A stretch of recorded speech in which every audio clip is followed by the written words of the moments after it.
이것은 인간이 처음으로 촬영한 백상아리의 포식 장면이다. 녀석은 거대한 고래 사체를 미친 듯이 찢어 발기기 시작한다. 짙은 기름과 피 냄새는 바닷속을 따라 천천히 퍼져나가고 30톤에 달하는 거대한 몸은 천천히 심해 아래로 가라앉는다. 하지만 이것은 단순한 죽음이 아니다. 수많은 바다 생명들에게는 거대한 축제가 시작된 순간이었다. 수면 위의 포식자들부터 수천 미터 아래 심해 생물들까지 모두가 이 거대한 죽음을 기다리고 있었다. 생명이 사라진 지 며칠 뒤 두꺼운 지방층에서는 짙은 기름이 흘러나오기 시작한다. 예민한 후각을 가진 포식자들에게 이 냄새는 바다가 보낸 초대장과도 같다. 가장 먼저 모습을 드러낸 건 이 바다의 절대 포식자 백상아리였다. 6m에 달하는 거대한 몸집, 톱날 같은 이빨. 하지만 녀석은 곧바로 먹어치우지 않는다. 먼저 자신의 영역을 맴돌며 다른 포식자들을 압도하기 시작한다. 주변에서 군침을 흘리던 상어들조차 쉽게 다가오지 못한다.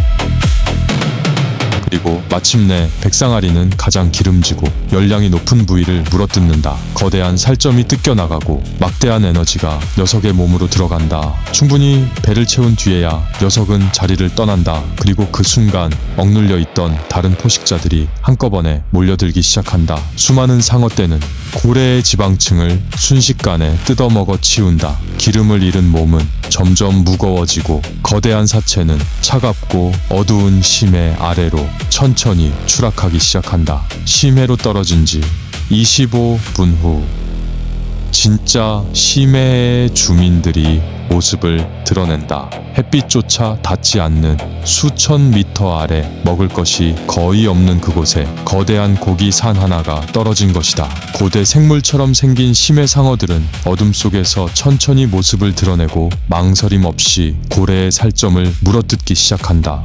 짙은 피 냄새는 심해 해류를 따라 퍼져나가고 굶주린 심해 포식자들은 끝없이 몰려들기 시작한다.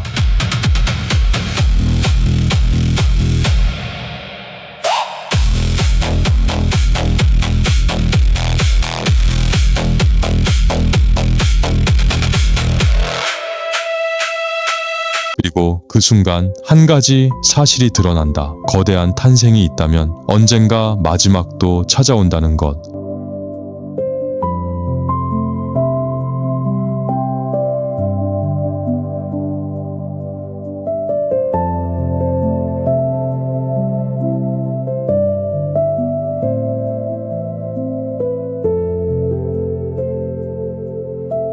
끝없는 바다를 누비던 한 마리의 혹등고래. 하지만 그의 마지막은 천적도 자연도 아니었다. 인간이 버리고 떠난 그물이었다. 벗어나려 할수록 차가운 밧줄은 더 깊게 몸을 파고들고 거대한 생명은 천천히 깊은 심해 아래로 가라앉는다. 하지만 그의 죽음은 끝이 아니었다. 처음이 있다면 언젠가 끝도 찾아온다.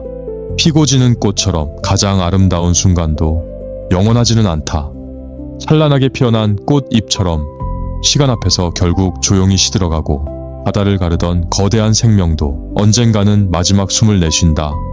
어머니의 뱃속에서 작은 심장이 처음 뛰기 시작하는 그 신비로움처럼 세상의 모든 생명은 탄생과 끝을 함께 품은 채 살아간다. 누군가의 시작은 또 다른 누군가의 끝 위에서 이어지고 사라짐조차 어쩌면 삶의 일부였는지도 모른다. 누군가는 지방으로 겨울을 버티고 누군가는 남겨진 뼈 속 영양분으로 자라간다. 심지어 미생물들조차 그 거대한 죽음 위에서 새로운 생명을 이어간다. 한 생명의 끝은 수천, 수만 개의 생명을 살리는 바다가 된다. 황량했던 심해 한가운데 고래의 죽음은 수십 년 동안 이어지는 생명의 오아시스를 남긴다.